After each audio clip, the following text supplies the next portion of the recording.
The sinister story of Ivan Milat, Australia's backpacker murderer. Welcome to The Most Evil, where we delve into the minds of history's most notorious serial killers. Today we explore the chilling case of Ivan Milat, infamously known as the backpacker murderer, a man whose heinous acts shook Australia in the 1990s and left a lasting scar on the nation. Let's dive into the story behind the murders that terrorized the Australian outback. Ivan Milat was born on December 27, 1944, in Guildford, New South Wales, Australia, into a large family of Croatian immigrants. The Milat family was known for its strict and tumultuous nature, with Ivan being one of 14 children. From a young age, Milat exhibited antisocial behavior and had numerous run-ins with the law. Family life was rural and insular, and the Milats kept to themselves, making reliable information about Milat's upbringing difficult to obtain. His parents were hardworking and strict.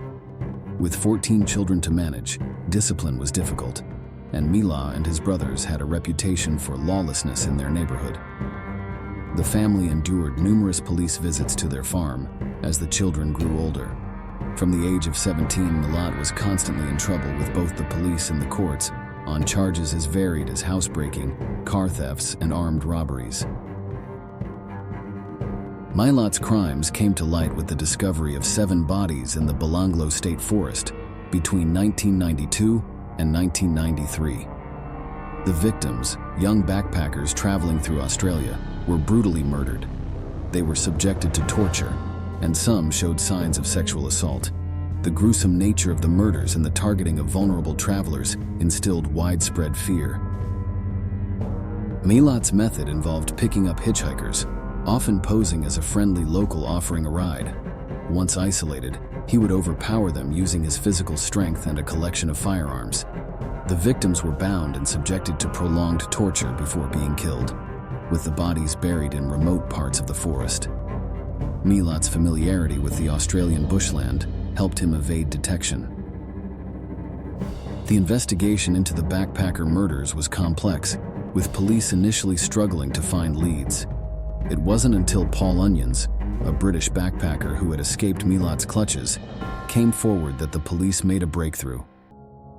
Onions' testimony provided a detailed description and led to a sketch of the suspect, which matched Ivan Milat. Milat was arrested and taken into custody for questioning, where he was evasive and uncooperative. He was initially charged with the attack on one of his victims, then subsequently with the 7 murders once ballistic evidence matched his weapon to the attacks. He was remained in custody to await trial. Milat's trial was set for June 1995. Milat was charged with the 7 murders, as well as the attack on Onions, and pleaded not guilty to all charges. The defense called Milat to the stand. He denied any involvement in the killings. On July 27, 1996, following a 15-week trial, the jury returned after 3 days of consideration, finding Milat guilty on all charges.